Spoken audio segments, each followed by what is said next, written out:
Eu vou, nesse tempo, falar aqui sobre a mulher samaritana, fazendo também um paralelo com Nicodemos. São dois textos muito profundos, mas eu vou ser sintética aqui, pela graça de Deus, acho que eu vou conseguir, dentro do tempo que eu tenho aqui.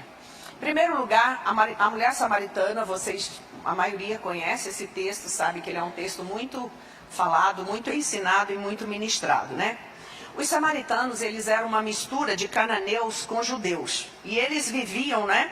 Era um povo de uma religião sincrética e eles eram considerados hereges pelos judeus. E havia uma briga ali, uma rixa tão grande entre eles, que o historiador Joséfo conta para nós que, às vezes, para eles prejudicarem tanto os judeus naquela rixa mesmo, naquela raiva que eles tinham da briga, às vezes eles pegavam ossos humanos e colocavam nas escadas dos templos para que os judeus tivessem ódio, porque o judeu não tem nenhum contato com morto, nem com nada que diz respeito a morto. Samaritano fizeram até isso. O tamanho era a briga deles, era uma rixa muito grande. Mas eles vieram da mesma raiz, né?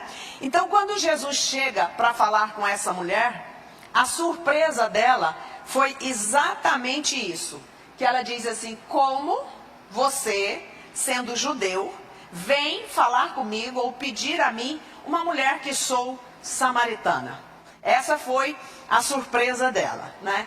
Mas a primeira coisa interessante nesse texto é que Jesus, naquele momento que ele vem falar com ela, se nós olharmos a hora que ela veio, o contexto e a condição dela, Jesus estava naquele momento ali transpondo barreira racial, barreira cultural, barreira de gênero e barreira moral.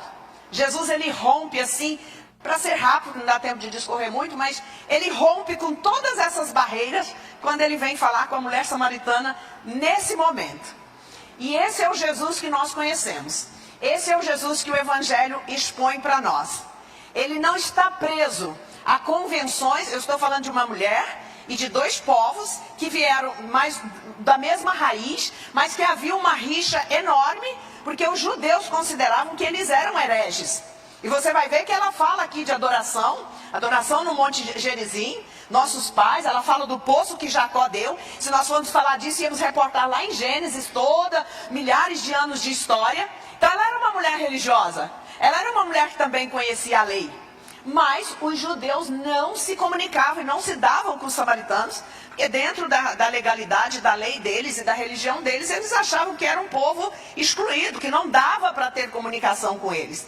E Jesus ali naquele momento que ele para, ao meio-dia, no horário em que as mulheres, normalmente a água era tirada de manhã. Então ela vai num horário onde havia menos pessoas. Jesus, quando para falar com ela, ele está rompendo aí, no mínimo, essas 4 barreiras: racial, cultural, de gênero e moral. Até os discípulos ficaram assim, admirados, quando vê Jesus parando e falando com aquela mulher. E eu gosto muito do texto de João 12, o próprio Jesus falando, João 12, 31, que ele falando com seus discípulos da hora que ele viria a ser morto e ele viria a ser entregue e que ele haveria de ressuscitar. Ele fala em João 12, 31, ele diz assim: chegou o momento de este mundo ser julgado e agora o seu príncipe será expulso. Jesus estava falando com os discípulos da sua morte. Porque a morte de Jesus e o aprisionamento do inimigo tinha a ver com a cruz, tinha a ver com aquilo que aconteceria logo com ele.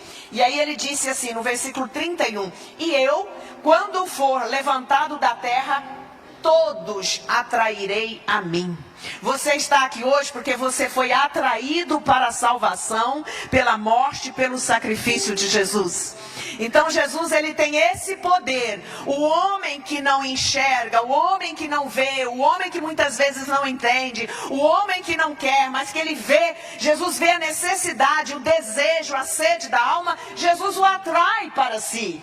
Não pense que você está aqui hoje porque você é bonzinho, porque você é melhor, porque você é um homem inteligente, uma mulher inteligente que abriu o coração para o Evangelho. Não, nada disso. Jesus te atraiu para a salvação. Nós não queremos, nós não entendemos, como os samaritanos, como muitos dos judeus que o rejeitaram. Mas ele disse essa palavra para os discípulos logo antes dele morrer. quando eu for levantado da terra, com o poder da ressurreição, com o poder que eu venci e julguei o príncipe deste mundo, todos que vêm para a salvação serão atraídos a mim.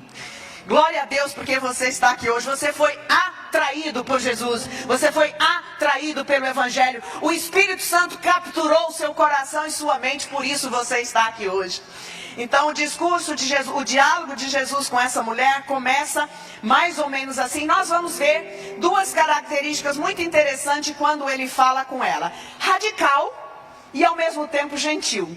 Radical por quê? Porque ele rompe barreira. Porque não era comum naquela sociedade um homem conversar com uma mulher sozinha, ainda mais naquele horário. E não era normal, não era comum naquela sociedade. Então Jesus é radical. Radical porque os judeus não se comunicavam com os samaritanos. E pelas vestimentas de Jesus ela sabia que ele era um judeu. Então ele foi radical nisso aí, mas ao mesmo tempo ele foi gentil. Porque todo o texto aí é longo, eu não vou ler todo o texto, mas vocês conhecem o texto.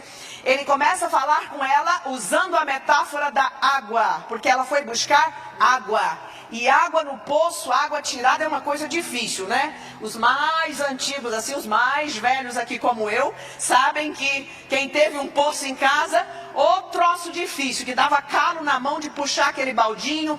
Depois veio algumas coisas de carretilha, melhorou um pouquinho, né? Então tirar água no poço era isso aí. E Jesus usa, ele é gentil porque ele pega um gancho naquilo que a mulher estava fazendo. Saiba que muitas vezes, para você ser atraído por Jesus, ele usou coisas assim para trazer você. Ele pega um gancho, ele vai onde você tem uma necessidade, ele vai onde tem uma dor no seu coração, ele vai onde tem uma falta emocional na sua vida. Jesus, ele conhece todos esses lados da nossa vida, e ele é assim, porque ele é o Filho de Deus, que conhece, que entende, que sabe, que vê tudo que está aqui dentro do coração e da mente humana. Então, ao mesmo tempo que ele foi gentil, ele foi também radical. Ele disse para ela assim: se tu conheceras o dom de Deus, e quem é o que te pede, o que te diz, dá-me de beber. Ou seja, se você soubesse quem eu sou, qual a minha missão, o que posso oferecer para você, como posso te libertar, como posso te dar paz. E deixa eu dizer para quem está aqui hoje que ainda não conhece Jesus, se você está aqui hoje, ou se você está aqui hoje, se você é um religioso, se você é uma pessoa que já passou por igrejas, mas você tem uma busca aí que não cessa, ou você tem uma sede aí, ou você tem uma necessidade aí, esse Jesus falou com a mulher samaritana, está aqui hoje, falando contigo. Se tu conheceras quem é o que te pede, se tu soubesse o que eu posso fazer por você, se tu soubesse o que é ter comunhão comigo, se tu soubesse o quanto eu posso fazer por você que ninguém pode. É isso que Jesus está dizendo para ela aqui. Jesus trabalha com a mente, ele trabalha com raciocínio. Ele está falando de água. Ela estava buscando água. Ela ia ali todos os dias buscar água. E água em Israel é uma coisa escassíssima em alguns lugares. Israel é um país que tem toda a água reciclada. E tudo que cai de esgoto, de tudo, é reaproveitável. Você que já foi em Israel, via ali um cano lilás e um cano verde. Ali são dois tipos de água que passa. A água potável e a água que é reciclável. Porque é um país que tem pouca água. Então, 60% de Israel é deserto.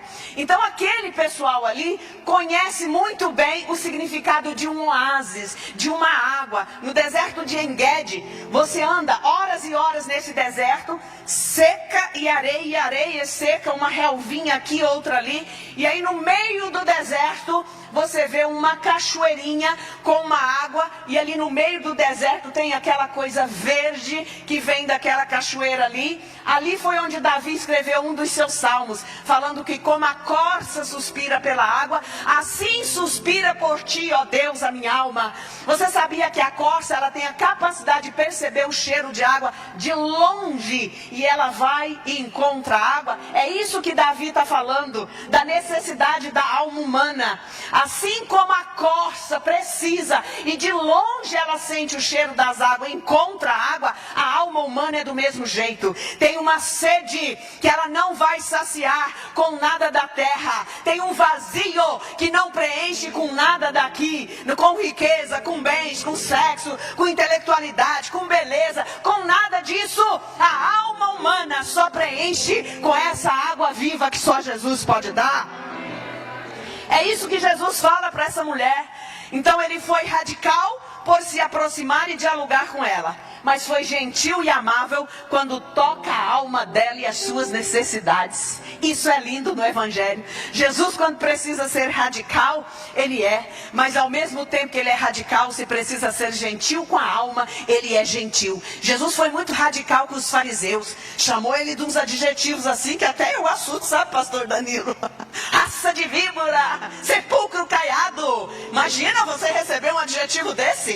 Jesus falou isso para os fariseus, os doutores da lei. Mas por quê? Porque eles eram hipócritas. Mas Jesus foi amável com quem tinha sede na alma. Jesus foi amável com prostituta. Jesus é amável com viciados. Jesus é amável com pessoas que têm a alma dolorida, ferida, marcada, machucada. Ele vai trazer para você a palavra exata como a sua alma necessita.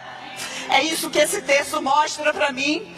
Então ele foi amável e gentil quando toca a sua alma, diante de uma rotina tão simples, meu irmão. Sabe o que Jesus, a nossa querida cantou que ele é bom, bom, o Senhor é bom, ele é bom, o tempo todo ele é bom, o tempo todo ele é bom. Na sua rotina diária, aquela mulher estava numa rotina diária, tirar água, mas ela nunca imaginou que ela podia encontrar a água viva. Deixa eu dizer para você, nós cantamos aqui hoje sobre a presença do Espírito Santo. Nós precisamos dele todos os dias. Você precisa ser mais sensível à voz dele. Ele está querendo falar com você e abençoar você e ouvir você e paralisar você para alguns momentos com ele no seu dia a dia, nas suas rotinas.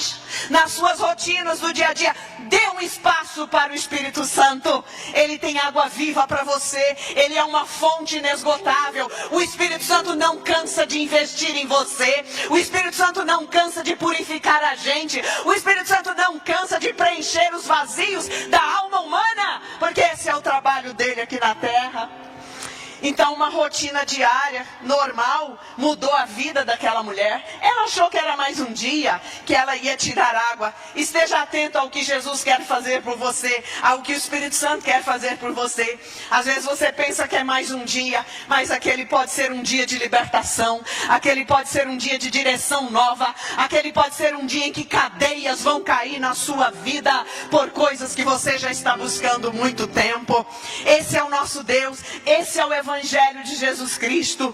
Então a metáfora da água viva, se tu conheceras quem é que te diz dá-me de beber, Jesus está dizendo, trocando em miúdos, eu tenho algo para você que é tão básico, é tão necessário para a sua alma e para o seu espírito, como a água que você busca que é para o seu corpo.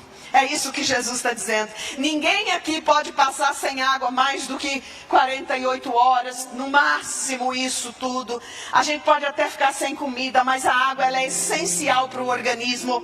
E Jesus está falando isso para ela. Eu tenho algo que é tão essencial para a sua alma, como você tem de beber água todos os dias.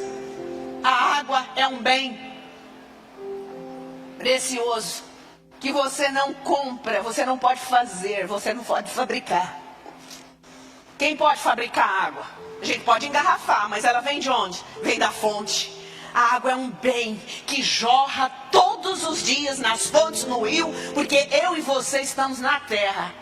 Sabe essa balela aí do grupo Greenpeace, esse pessoal aí, que vai acabar a água, vai acabar isso, vai acabar aquilo? Mentira! Enquanto o homem estiver na terra, o nosso Deus será provedor das necessidades humanas aqui na terra. Não vai faltar água, não vai faltar comida, não vai faltar sol, não vai faltar noite e dia para nós aqui enquanto estivermos aqui.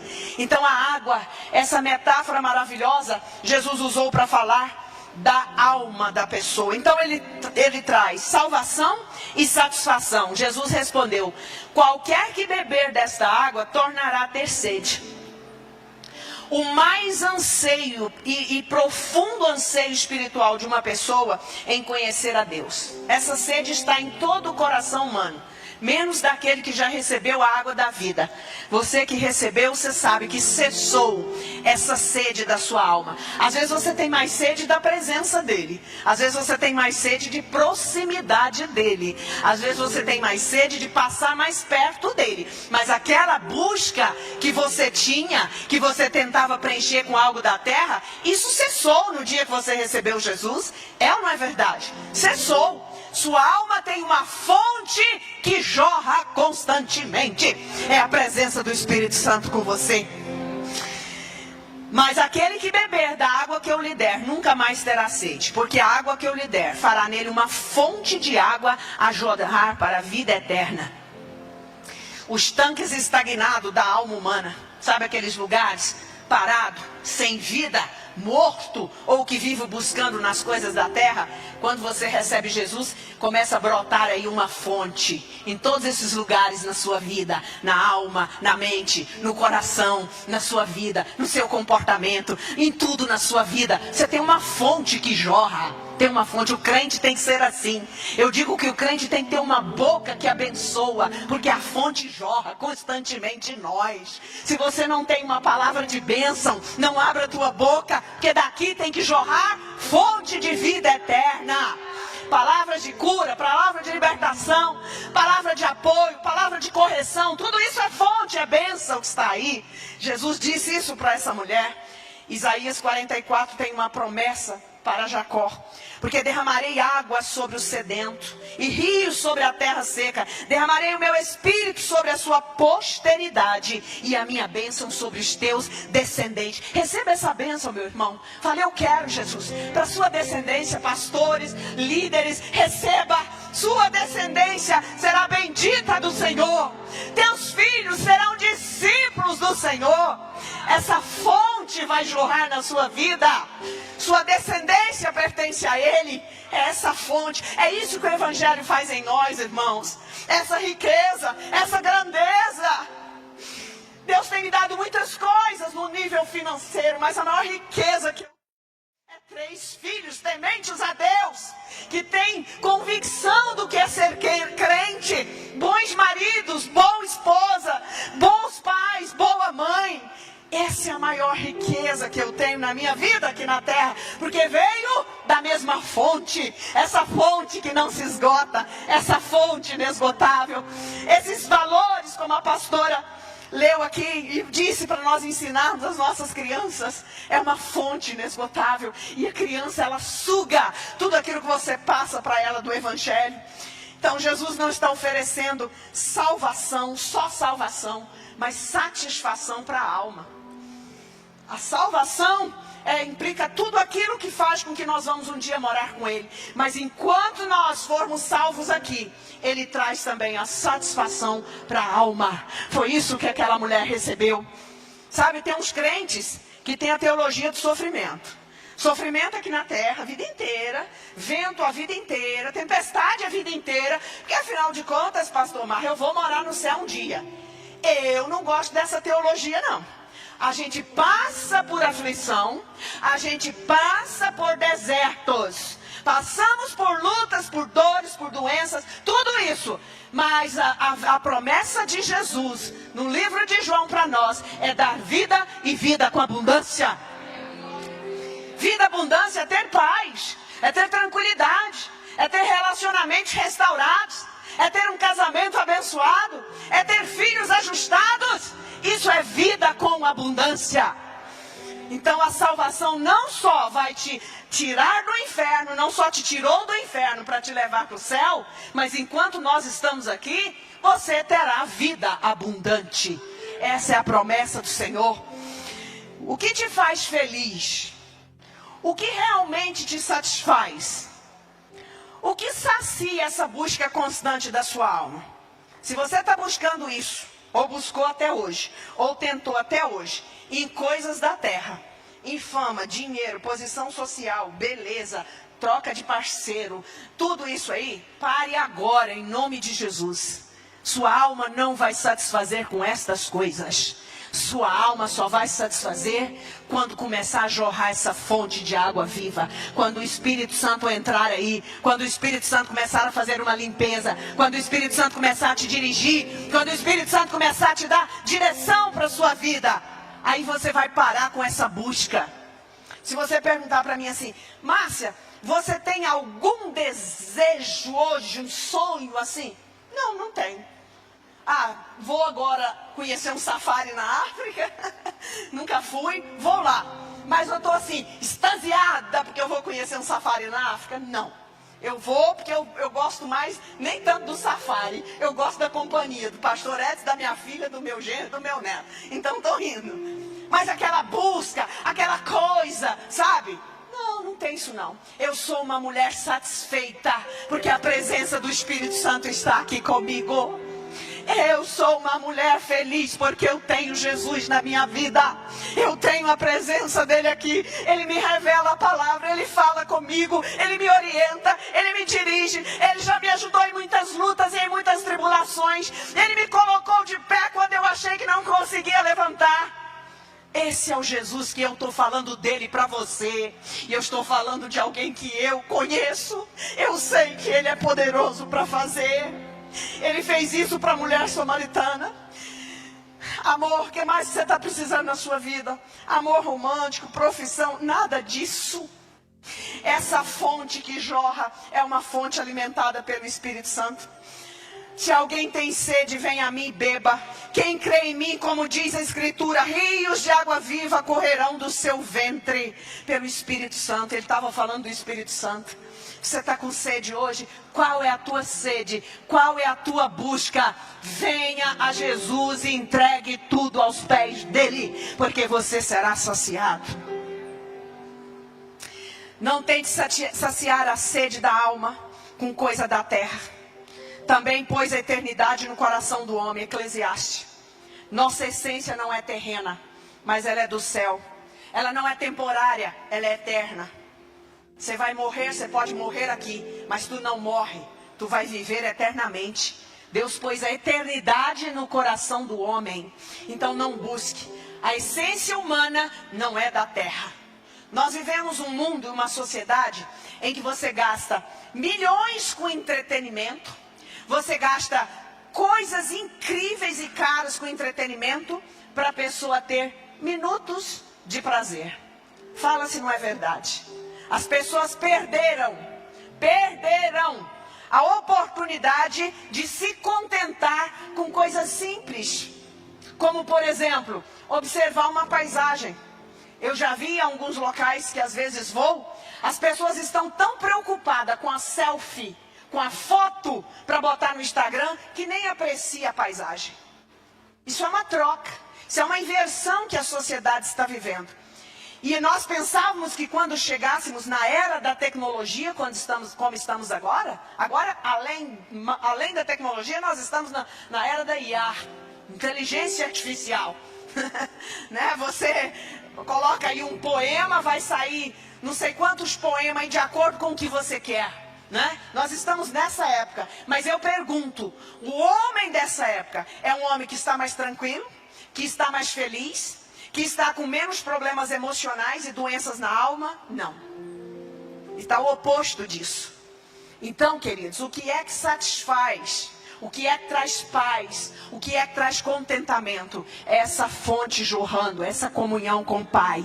Precisa de ter essa fonte jorrando aí. Água viva. Quando Jesus fala disso, ele fala de uma fonte de água fresca que brota constantemente. O Espírito na nossa vida é assim. Aquilo nunca para. A fonte não para. Você tem as necessidades supridas hoje, pensa que ele cansou de você. Não. Amanhã você tem outra necessidade, o Espírito Santo está com você. O reforço está sendo enviado. A direção está sendo dada.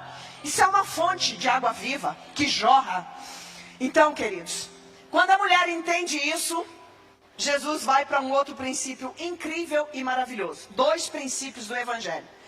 Você que vem buscar Jesus, você que precisa de Jesus como eu preciso, você precisa entender duas coisas: a proximidade, o arrependimento e a confissão. E aí Jesus fala assim, vai lá, quando ele diz sobre a vida dela, manda chamar o marido, chama teu marido. Olha outro ponto importante que Jesus toca na vida dessa mulher. Jesus foi sutil aí, mas foi sensível novamente e foi miraculoso. Vai e chama teu marido. Aí o que ela responde para ele? Aí começa o quê? A confissão. Não tenho marido. Aí Jesus, que conhecia, disse assim, disseste bem, porque você já teve 5 e esse último aí que você está para lá e para cá com ele não é teu, né? E ela diz, vejo que és profeta. Então quando você encontra Jesus, ele vai ser amável, ele vai ser gentil, ele vai te receber, mas o segundo passo, para que ele entre, para que essa fonte comece a jorrar, é confissão de pecado. E você não precisa confessar pecado para ninguém que está aqui. Confesse para ele, no íntimo do teu coração, que ele vai receber agora a tua confissão. Confesse agora. Confesse, chama teu marido. O que você precisa trazer hoje? Aos pés de Jesus. Essas duas exigências são muito importantes. Ou seja, Jesus estava dizendo para ela assim, você não precisa buscar satisfação trocando de parceiro, trocando de marido, que é uma coisa que acontece muito hoje em dia. Tem gente que acha que o primeiro casamento não deu certo porque a pessoa é ruim, precisa buscar outro. Às vezes é ruim mesmo, mas com raríssimas exceções. Precisava trabalhar a relação, precisava ajustar, precisava fazer dar certo. E aí passa para outro. Eu conheço pessoa que está no 4º casamento e pergunta se está feliz. Não está. O que é isso? Sede na alma. Precisa de um encontro com Jesus. Precisa de um encontro com Jesus. Então Jesus vai direto ao ponto. Essa busca terá fim, quando Jesus diz para ela, chama teu marido. Ele estava propondo isso para ela. Que você precisa trazer aos pés de Jesus hoje. Que fardo você precisa deixar? Vinde a mim todos que estáis cansados e oprimidos, e eu vos aliviarei. Você está cansado de sofrer? Tá cansado? O pecado cansa. Sabia que o pecado cansa? O pecado pesa e cansa. E a proposta de Jesus, vinde a mim, todos que estáis cansados e oprimidos, e eu vos aliviarei. Tomai sobre vós o meu jugo, que é leve, meu fardo é suave. Tem um jugo. Quando a gente se prende a Jesus, na quarta-feira eu falei aqui, nós somos escravos de orelhas furadas. Decidimos ficar com o nosso mestre de forma espontânea. Nos prendemos a ele porque amamos, porque ele nos amou primeiro. Mas o fardo dele não é como o fardo do pecado. O jugo dele não é como o jugo do pecado. É suave, é leve e vai te levar para o céu, vai te aproximar cada vez mais dele. E qual a relação disso com Nicodemos? Vai dar tempo, em nome de Jesus. Com a mulher samaritana, Jesus foi gentil. Com Nicodemos, ele foi direto. Quem era Nicodemos? Um príncipe. Um homem conhecedor da lei. Um príncipe da sinagoga. Quem viu aí The Chosen, viu quem era Nicodemos, né? Olha o poder que o homem tinha. Muito poderoso, né? As camadas da sociedade judaica, com a lei, com todos os rituais, conhecia tudo, conhecia profundamente. E o texto aqui de capítulo 3 diz que ele foi ter a noite com Jesus e disse, mestre, veja, ele não reconhece nesse momento Jesus como Messias. Muitos rabinos reconheciam, né? Rabi significa mestre. Sabemos que és mestre vindo de Deus, porque ninguém pode fazer as obras que tu faz se Deus não for com ele. Nicodemos sabia muita coisa, vocês concordam comigo? Sabia muito, sabia muito. Jesus poderia pegar esse caminho dele e fazer toda uma volta lá no Velho Testamento, trazer tudo para ele, trazer os sacrifícios, a sombra do que Jesus faria na cruz. Jesus não fez isso, ele foi direto. Quando ele diz, sabemos que és mestre vindo de Deus, porque ninguém pode fazer as obras que tu faz. Jesus responde assim, é como se ele anulasse todo o currículo que Nicodemos deu dele mesmo, e diz assim, necessário te é nascer de novo. Aí ele vai no ponto também. Com a mulher samaritana, ele foi no ponto que ela tinha necessidade. Com Nicodemos também, Jesus foi no ponto da necessidade da alma dele. Porque Nicodemos era um religioso. Assim como a samaritana. Ela também era uma religiosa. E aqui para você que valoriza a religião, você vai desconstruir algo hoje. A religião não é essa aqui. A religião verdadeira não é essa que muitos acham que é. Porque a religião autêntica, a religião que salva o homem, a religião que traz comunhão de Jesus conosco e de nós com ele, é o novo nascimento. Sem novo nascimento, não tem como ter uma religiosidade saudável, necessária. Ele era membro do Sinédrio, da Assembleia Suprema Corte dos Juízes Hebreus, era um fariseu devoto, um homem de mente aberta, um homem admirável, dotado de autocontrole, bem-sucedido, disciplinado, correto, profundo conhecedor da tradição monoteísta, da história de Israel e da proclamação dos profetas. Tudo que os profetas falou desde o início até Jesus chegar, Nicodemos sabia. Ele tinha esse conhecimento.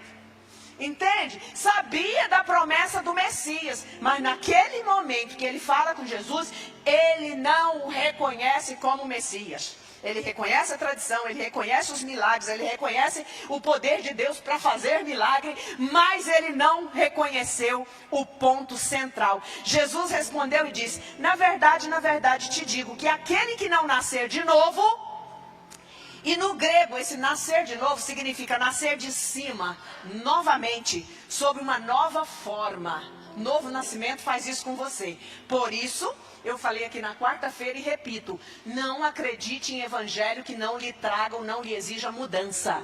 Esse não é o evangelho autêntico. Esse não é o evangelho de Jesus. Quando ele diz, necessário te é nascer de novo, ele está falando, nascer de um novo reino, nascer de uma nova forma, viver de um novo jeito, ter uma vida regenerada. O processo de regeneração em nós faz com que nós sejamos novamente formados com uma mente, capacidade de pensar, com um coração, capacidade de sentir como nosso Deus, como nosso Pai. Isso é regeneração. É como se Deus pegasse o DNA dele, através do Espírito Santo, pelo poder da palavra, e fosse implantando em nós novamente naquele homem caído, pecador e dominado pelo pecado. Isso é regeneração. É nascer de novo, é gerar de novo, de uma nova semente, de uma nova linhagem. A linhagem do céu. Você foi regenerado. Você tem um DNA novo. Você recebeu isso de Deus.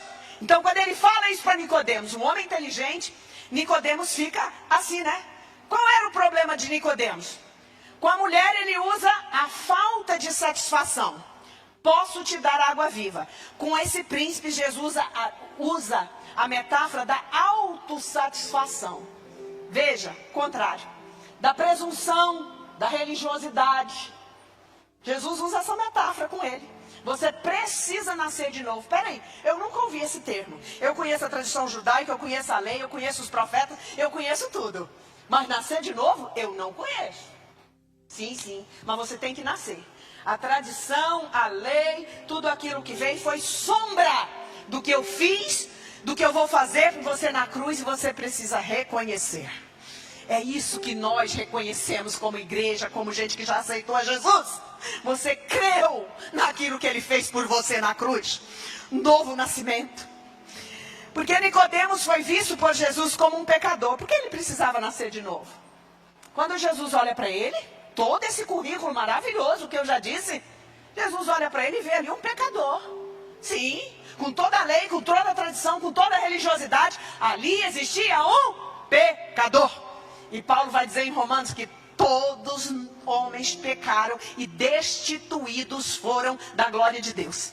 E tem um debate incrível de Paulo lá falando, qual a vantagem de ser judeu? Vocês têm a lei, vocês têm os oráculos de Deus, mas qual a vantagem disso? Vocês têm a circuncisão?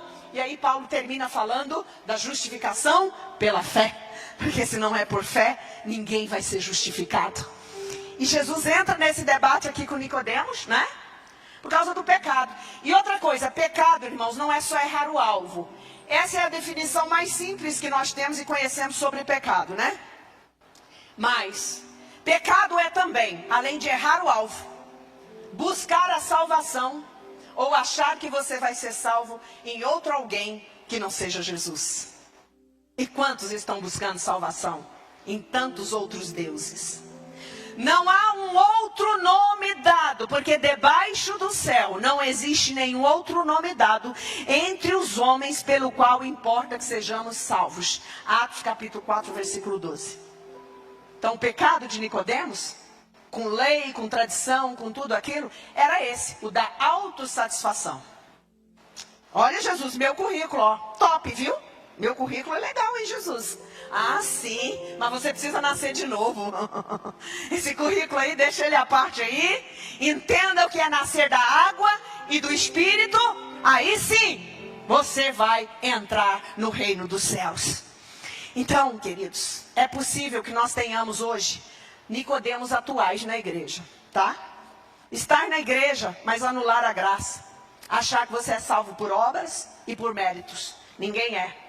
É possível ler a Bíblia e não vê-la como a palavra de Deus, relativo, ou mudar a verdade, relativizar a palavra, aquilo que é absoluto. Essa palavra é imutável. Ninguém pode tirar daqui um J ou um tio. E tem gente que não tira o J e o tio não, mas acrescenta o A, o B, o C e o D de acordo com o que eu penso, de acordo com a minha subjetividade, de acordo com o que eu entendo. Eu não tenho que entender a Bíblia de acordo com o que eu entendo. Eu tenho que entendê-la como ela mesma me ajuda a discerni-la. Quer interpretar a Bíblia? Vá para ela mesma que ela vai interpretar. Tem Nicodemos aí, ó. Conhece a tradição, conhece os versículos, mas estão aplicando ao seu bel prazer. O Evangelho não nos permite fazer isso. Você não adequa nenhum versículo para você. É você que se adequa ao que o versículo está falando para você. É o contrário. É o contrário. É possível ser perdoado por Deus e não perdoar quem te ofendeu. Justiça própria. Eu já trabalhei com casais que falavam assim para mim: pastora, tudo eu perdoo, mas isso aqui eu não perdoo. Aí depois vem chorando pro consultório. Lembra, pastora, que eu falava que não perdoava isso? Eu falei, Deus está matando sua justiça própria, sua autojustiça. Está te dando a oportunidade de fazer diferente. Nicodemos estava encaixado nisso aqui tudo. Apesar de um currículo lindo, maravilhoso. Não precisamos desprezar o conhecimento. Mas o conhecimento da tradição judaica não é suficiente. O conhecimento teológico que você tem não é suficiente. O que te salva é uma vida entregue, totalmente entregue a Ele. Faça, Senhor, como o Senhor quer. Eu quero o Espírito Santo me conduzindo. Faça jorrar em mim essa fonte.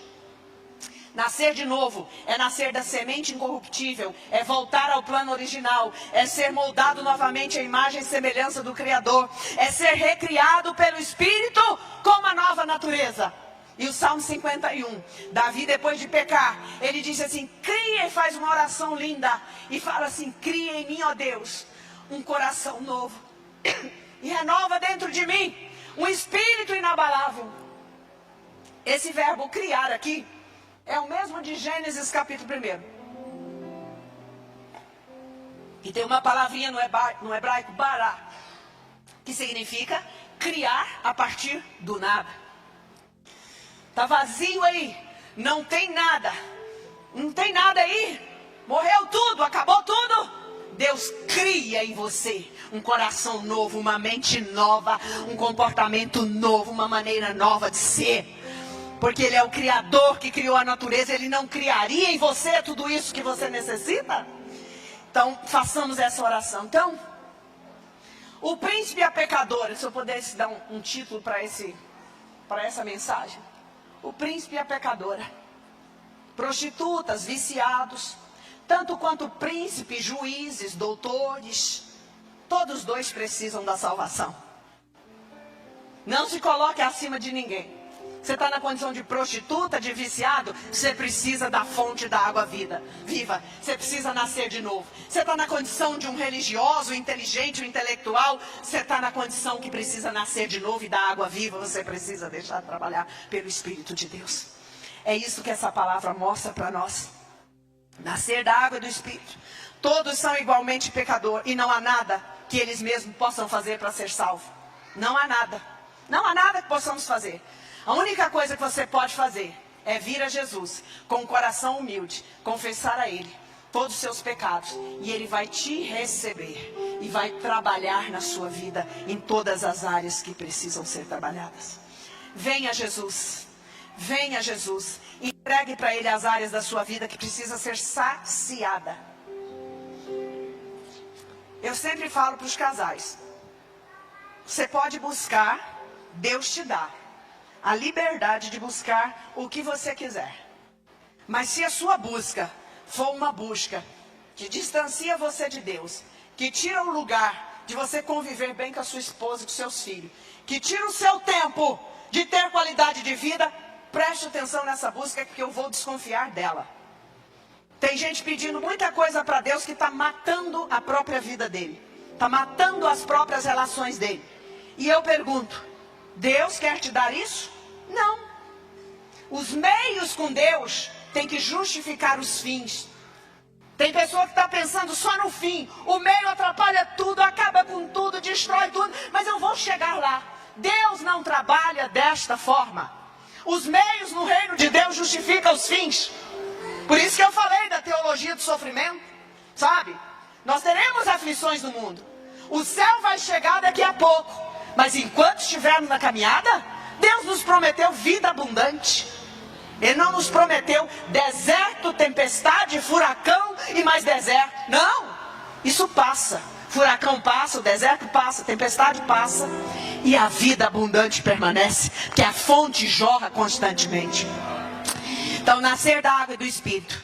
Se você está cansado, mesmo de ser um religioso. Pastor, aqui na Assembleia de Deus não tem gente religiosa. Ah, tem sim. Ah, já conheci alguns. Já conheci alguns. Glória a Deus que na AD Jardim Goiás eu acho que está tudo liberto, né, pastor? Mas se você está cansado de ser um religioso, venha conhecer a fonte de água viva que jorra. Sua carteirinha de membro, de pastor, não quer dizer nada se você não abrir o coração e deixar Deus trabalhar aqui todo dia. Porque senão você se torna um pastor orgulhoso, pastor convencido, pastor que sabe teologia, pastor que não recebe o viciado que chega, pastor que olha e que julga toda hora. Eu preciso dessa fonte para continuar recebendo prostituta, viciado, juízes, gente boa, gente grande. Jesus quer salvar a todos. É isso que a palavra mostra para nós. E se nós fôssemos falar de Nicodemos, quando Jesus fala para ele, Nicodemos, o vento sopra onde quer e ouves a sua voz. Assim é todo aquele que é nascido do Espírito. Eu pergunto para você, você sabe de onde vem o vento? Você sabe onde mora o vento? Você sabe para onde o vento vai? Não! Você pode pegar o vento? Não! Mas você nunca pode deixar de sentir o vento. Quando ele vem, seja numa brisa mansa, seja num tufão ou num furacão, ninguém pode dizer que o vento não existe. Você sente ele tocar em você. Você sente ele aliviar o calor. Ou você sente ele fazer um estrago quando se trata de um furacão, de um tufão. Assim é todo aquele que é nascido do Espírito. Há um trabalhar do Espírito constante que eu não posso ver. Eu não posso mensurar. A psicologia não mensura. Mas toda vez que você vem a esta fonte, o Espírito trabalha em você constantemente, diariamente, e vai te moldando e vai te transformando. E é um trabalhar que esse é o grande mistério do Evangelho. É por isso que algumas religiões não acreditam que um assassino possa ser mudado. Eu sei que um assassino pode ser mudado. Tem pessoa que não acredita que uma prostituta pode deixar a vida dela. Pode sim, porque eu conheço algumas que deixaram e tem Jesus e está firme com Jesus. É essa metáfora que Jesus usou para Nicodemos. Deixa o vento do Espírito te levar para onde Ele quiser. Deixa Ele trabalhar em você. Às vezes Ele vai vir como um furacão, vai te virar de cabeça para baixo, mas depois Ele vem como uma brisa e coloca tudo no lugar novamente. E Deus vai trabalhando no seu coração e na sua vida. Oh Deus, é essa palavra que eu tenho para você hoje, meu irmão. É essa palavra que Jesus comunicou para nós hoje. Venha, entrega totalmente. Deixe-se envolver no vento do Espírito, que vai te levar por caminho e por mudanças que eu e você desconhecemos. Muitas vezes eu olho para mim e falo assim: como eu mudei isso aqui, Jesus? Hoje mesmo, antes de vir para cá, eu falei: Jesus, misericórdia, Senhor. Todo dia de pregar na igreja, essa agonia, Jesus. Jesus, tem misericórdia de mim. Por que o Senhor não me tira dessa agonia? É como se eu ouvisse o Espírito falar: a minha graça te basta, porque o meu poder se aperfeiçoa na fraqueza. Tem fraqueza aí? É aí que o poder de Deus vai atuar. Você se considera fraquinho, incapaz? É aí que o poder de Deus atua. Coloca essa palavra no teu coração. Deixa essa fonte jorrar no seu coração. E eu quero orar com você agora. Como o Espírito Santo, ele não envergonha ninguém, eu não vou te chamar para vir à frente, mas eu quero que você ore agora e entregue as ansiedades da sua alma. O crente em Jesus, quem recebeu Jesus, quem tem a fonte de água viva jorrando, você tem que ter uma alma em paz. Você não pode ser tomado por ansiedade. Você precisa viver um dia de cada vez, como Jesus disse. Olha as aves do céu, os lírios do campo, como eles vivem. Como vive uma ave? Não preocupa com boleto a pagar, não preocupa com a conta. Ela vai lá, tem comida para ela, ela voa, ela toma água, tem tudo para ela. Márcia, mas Deus mandou eu trabalhar. Trabalhe como a ave, dependendo dele, esperando nele, confiando nele, como uma criança que depende do seu pai. Deixa cada dia, basta o seu mal, a sua preocupação, sua labuta, porque você viver ansioso, a ansiedade te projeta para frente e não deixa você viver o momento. E o vento do Espírito vai te levar a um lugar de paz, de tranquilidade. Coloque a mão no seu coração. Deus eterno e santo, esta é a tua palavra, uma verdade absoluta. Ninguém pode mudar esta verdade, Senhor. E aqui estão os teus filhos.